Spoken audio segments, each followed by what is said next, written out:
Rodney, the markets are waiting on stimulus, but we're still waiting on it. Everyone's still waiting on it. So we're not going to talk about it at all. Yeah. But elsewhere in the market, we saw companies have been reporting earnings. And one of the interesting things that came out, Rodney, we got a story here from Wall Street Wire News. Is HBO a legit threat in the streaming industry? And in here mentions how Netflix looks like it may be faltering a little bit. Their subscriber growth may be peaking.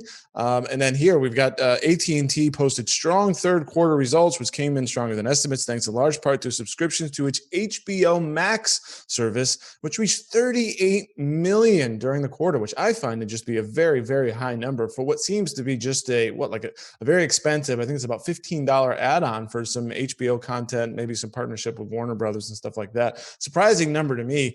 Rodney, but back to Netflix, is this the beginning of the end for the streaming giant?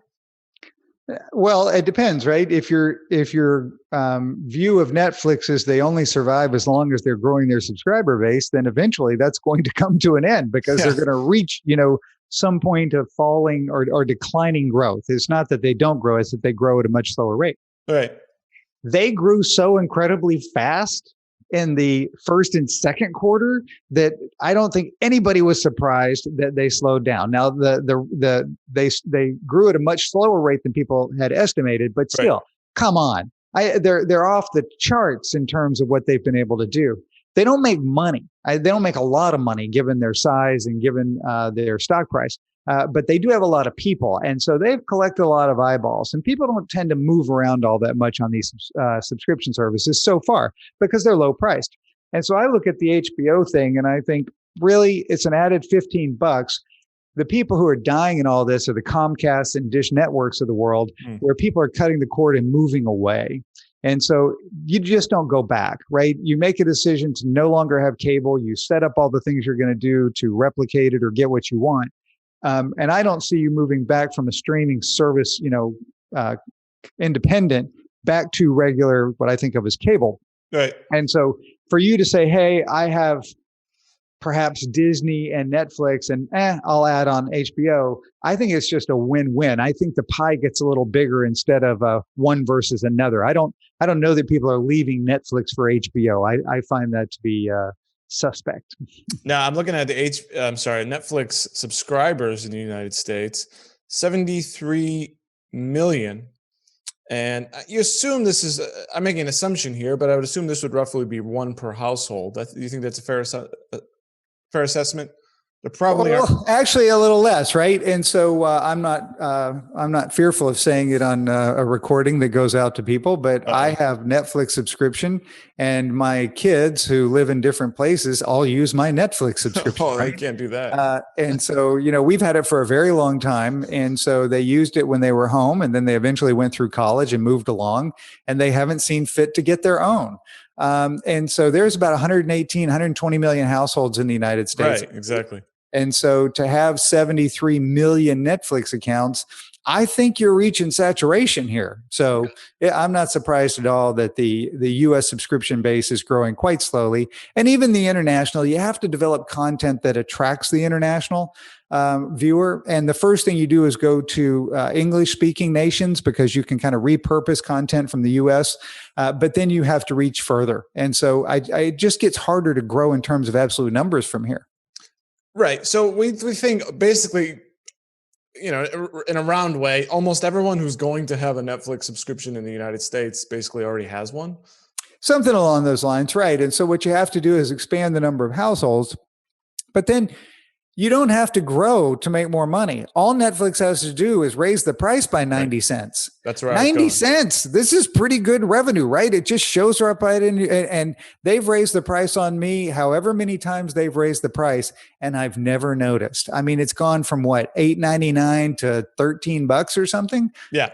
If you want to get the 4K, I think it's somewhere around $18, I believe, for the. Oh my gosh. Yeah. And so that's their big stick that they wield, is that because they have so many accounts, they can raise the price ever so slightly, and it just falls right to the bottom line. Yeah. So, all right. So Netflix can still survive, right? Many people like the content. They have a huge library of content. They're coming up with new stuff. Now they are losing The Office, which I believe at last check a couple of months ago was their most watched show. That's going over to Peacock, and Right. this is where it gets jumbled. I mean, because who's going to get that? And you get HBO Max, and I do think there's going to be a shakeout of this stuff. I don't imagine because at that point you're just, well, I'll just get the cable and then I could watch it all on there because at least it's one place or something. But leaving that aside, Netflix can still. So they raise prices. Say it becomes $20 a month, right? And then they have maybe they max out at 80 million households or something like that. They can still keep making money, but what does that mean for the stock market if they're not growing? Because of course we need endless we need endless growth in our reports, so that investors will feel bullish and buy the stock. What about that?